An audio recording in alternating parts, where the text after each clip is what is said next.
NDLEA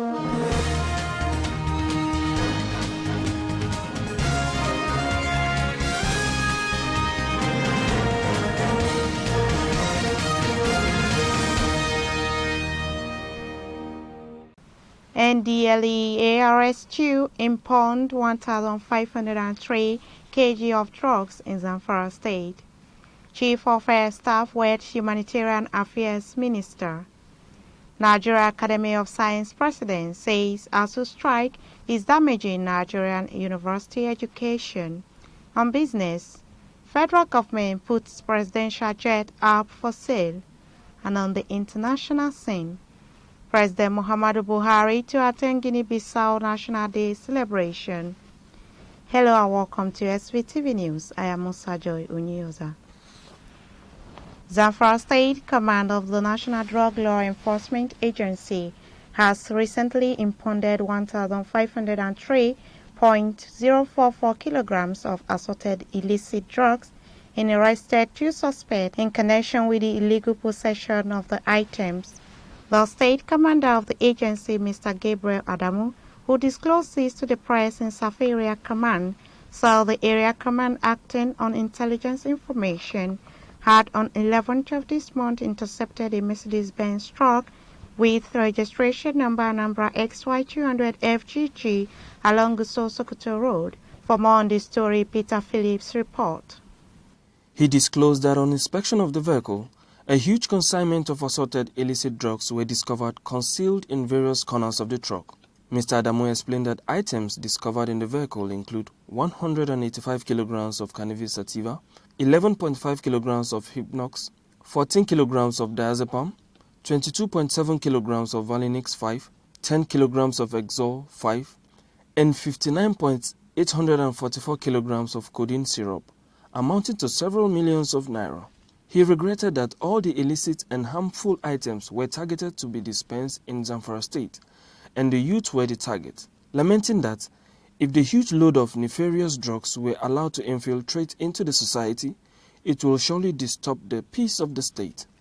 The state commander also disclosed that 2 suspects, name withheld, were arrested in connection with the crime and were still being held pending the outcome of further investigations. He gives a sound warning to all dangerous drug dealers to keep their distance from Zamfara State, as the command will never allow such heartless persons to continue destroying the youth population in their greed to get rich.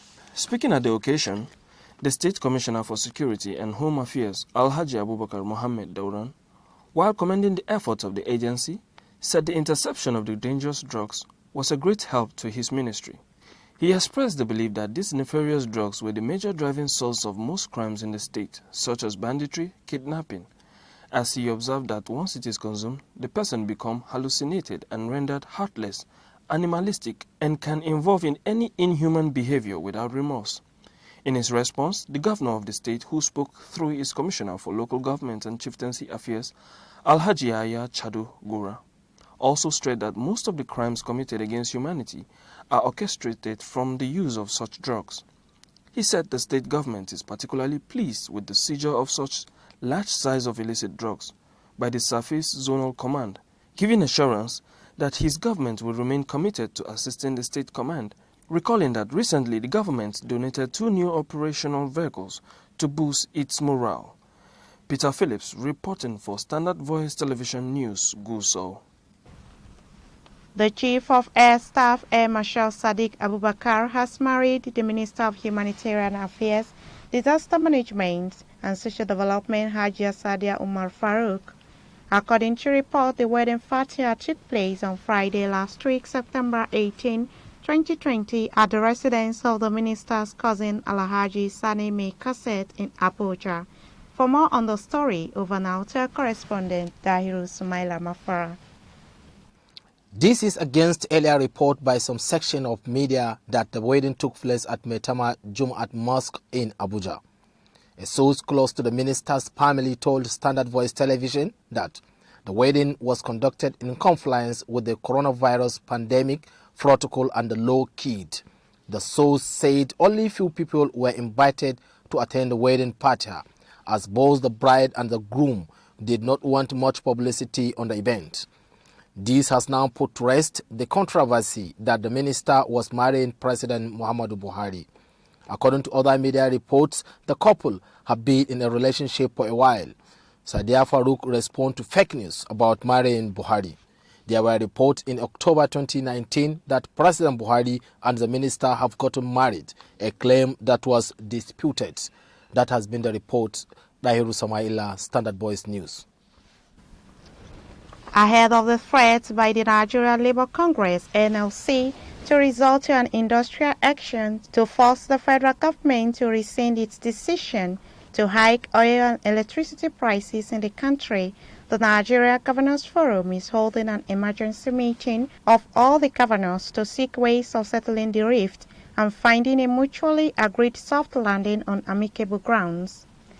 All governors are expected to attend the meeting as the matter is considered to be of urgent national importance, which needs to be quickly resolved in order not to worsen the already bad situation of Nigerians as caused by the coronavirus pandemic. The meeting, which is the first NGF emergency virtual teleconference, starts at 6 p.m. today, Thursday, September 24th. President Muhammadu Buhari has stated that the death of 23 people, as confirmed by the Federal Road Safety Commission, represent another disturbing and saddening incident in the litany of tragedies that have befallen the country. Reacting to the petroleum tanker explosion earlier this Wednesday in Lokoja, Kogi State capital, which claimed the lives of travelers, school children, bystanders, including some students of Kogi State Polytechnic, President Buhari said that he is seriously worried about the frequency of these unfortunate and large tragedies in the country which cause needless death. According to him, these frequent incidents that result in loss of lives and property are a national scandal caused by the indifference to safety standards by vehicle users. Kogi State Governor Yahaya Bello on Wednesday visited the Minister of Works and Housing, Mr. Babatunde Fashola, to solicit urgent federal government attention to the deplorable condition of federal roads in Kogi State. The governor's visit came at the wake of a fatal road accident involving a tanker and other vehicles on the Okene-Lokoja road that resulted in an explosion which claimed over 20 lives in the Felele area of Lokoja on Wednesday. For more on the story, over now to our correspondent, Samara Ibrahim. The governor told the minister that the deplorable state of all federal roads across the state have led to the recurrent accidents in the state. He said the state government has done a lot in maintaining the routes, but owing to the large volume of traffic on the routes, in view of its strategic location as gateway state, such repairs and maintenance do not stand the test of time. He appealed to the minister to expedite action in carrying out the reconstruction of roads across the state to curtail the preventable accident on the road. The governor appealed to the minister to direct contractors handling repairs on the Murtala Bridge at Jamata to speed up the rate of work, noting that the slow pace of work has caused the commuters untold hardship. Governor Yahaya Bello informed the minister that he had to personally be on ground on the Lokoja-Abuja road on July 26th to help other agencies to control the traffic gridlock caused on the Lokoja-Abuja road as a result of the damaged portion of the bridge. Samira Ibrahim reporting for Svtv. Meanwhile, 23 persons have been confirmed dead in the petrol tanker fire explosion on Wednesday at the Felele along the Lokoja-Abuja highway. It was gathered that the tanker belonging to the Nigeria National Petroleum Corporation (NNPC) experienced brake failure around 8 a.m. which resulted in the accident. The tanker fell on 5 cars, 2 motorcycles, and 3 tricycles, popularly known as keke, killing all occupants. Control TV gathered that 10 persons had earlier died, including a primary school student. The latest count places the casualty figure at 23. President of the Nigerian Academy of Science, Professor Mutsio Onoha, says insistent industrial actions are doing more damage than good to higher education system in Nigeria. Mr. Onoha said this on Wednesday during a webinar on building resilient higher education system in Nigeria organized by the Academy. Over now to our correspondent Shehu Magaji. He made the remark while reacting to the ongoing strike by the Academic Staff Union of Universities ASU. According to him, the academia, parents and the students are the losers during such industrial actions. The news agency of Nigeria reports that ASU on March 23rd embarked on a nationwide strike industrial action. The strike follows the decision of the federal government to stop the salaries of lecturers who had not enrolled in the Integrated Payroll and Personal Information System, IPPIS. ASU is opposed to the use of IPPIS for lecturers.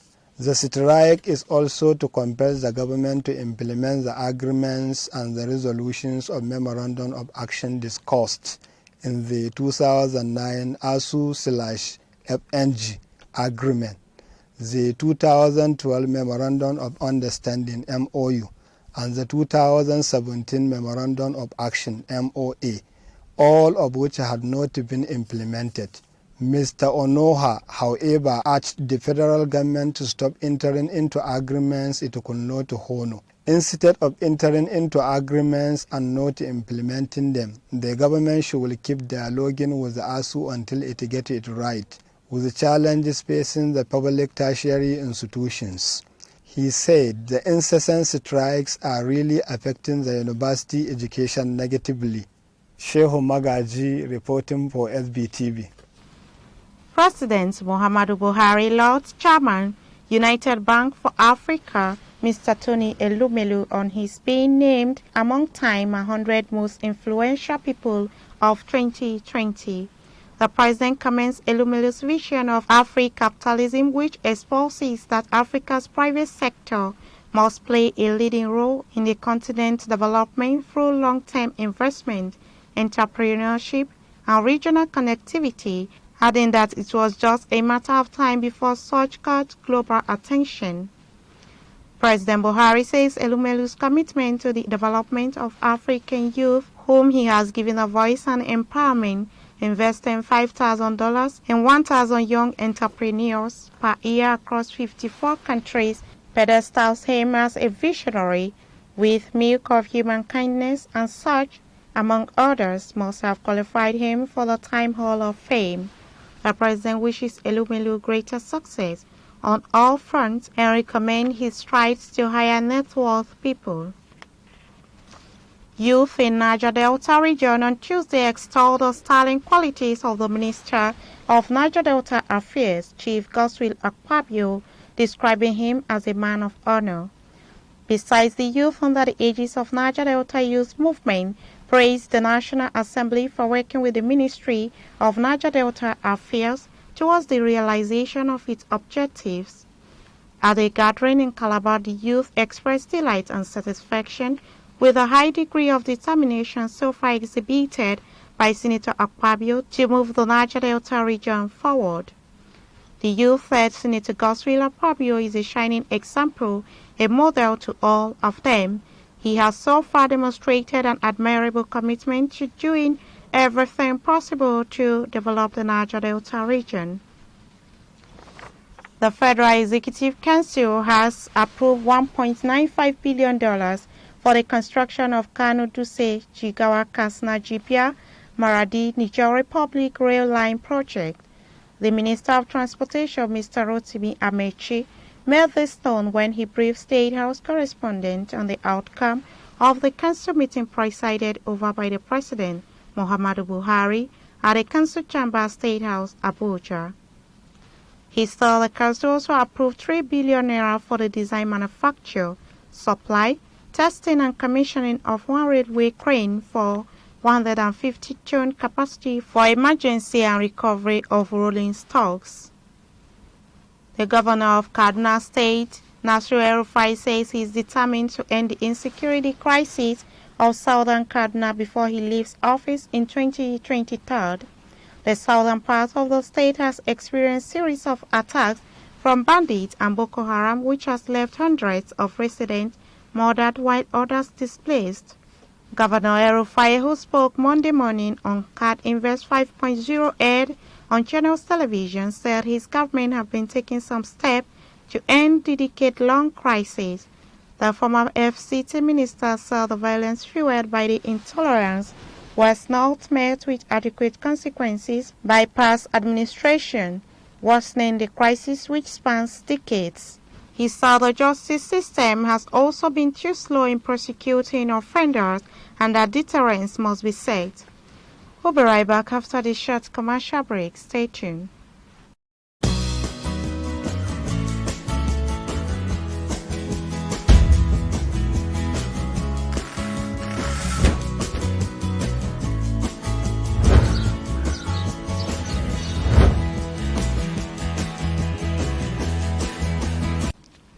Welcome back on Business.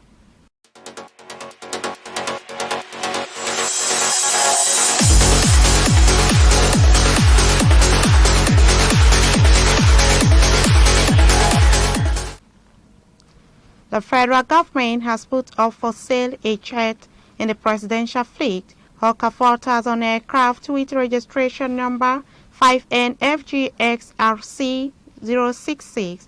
The business-sized jet, which entered into service in December 2011, has capacity for 9 passengers and 3 crews.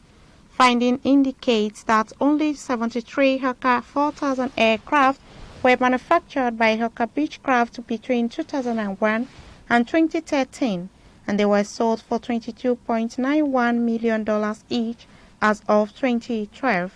The federal government, in a published advert on Wednesday, disclosed that the aircraft with a range of 3,190 nautical miles had flown for 1,768 hours. It said the aircraft could be inspected at the Presidential Air Fleet hangar located at the Nnamdi Azikiwe International Airport, Abuja. Interested buyers were requested to submit their closed bid to the Chairman, Committee for Sale of Aircraft, Office of the National Security Advisor, Care of Special Services Office, Office of the Secretary to the Government of the Federation. In an advertisement published in some national dailies on Wednesday, prospective buyers were directed to submit a refundable bank draft for $50,000 to the committee with the bid. It also said that all the bids should be quoted in United States dollars. And on the international scene, President Muhammadu Buhari departs Abuja today for Bissau to attend ceremonies celebrating the National Day of the Republic of Guinea-Bissau, September 24th. The president will join the heads of state and government of Senegal, Cote d'Ivoire, Rwanda, Mauritania, Togo, and Liberia to mark the 47th independence anniversary of Guinea-Bissau. For more on this story, over now to our correspondent, Ibrahim Semera. In Bissau, President Buhari also commissioned a road named in his honor by the host government. The Nigerian leader and other invited heads of state will attend an official launch hosted by President Umaru Sissoco Embalo of Guinea-Bissau. Nigeria and Guinea-Bissau established diplomatic relations in 1974. Following a military coup in that country, Nigeria in 2012 deployed troops under the auspices of ECOWAS mission in Guinea-Bissau, ECOMIG, to maintain peace. President Buhari had, in response to the request for assistance by the government of Guinea-Bissau during its last legislative elections, donated $500,000, 17 vehicles, and 350 electoral kits to support the country's electoral process. In May this year, the president received President Embalo in Abuja, during which the Nigerian leader congratulated his counterpart on his confirmation as president, assuring him of Nigeria's support to the new government in Guinea-Bissau. The Nigerian troops were only withdrawn on September 10, 2020, after the return of stability to the West African country. Samira Ibrahim, reporting for SVTV. That has been the news from Standard Voice Television. To end the news, a quick look at the major headlines. NDLEA arrests 2 impound 1,503 kg of drugs in Zamfara State.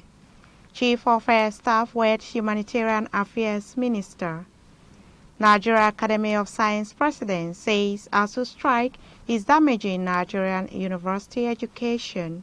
On business, federal government puts presidential jet up for sale. and on the international scene. President Muhammadu Buhari to attend Guinea-Bissau National Day celebration. That's the news on behalf of the production crew and Head of News and Current Affairs Department, Alhaji Ibrahim Garubatinau. I still remain Musa Joy Onyoda. Thanks for watching and stay tuned.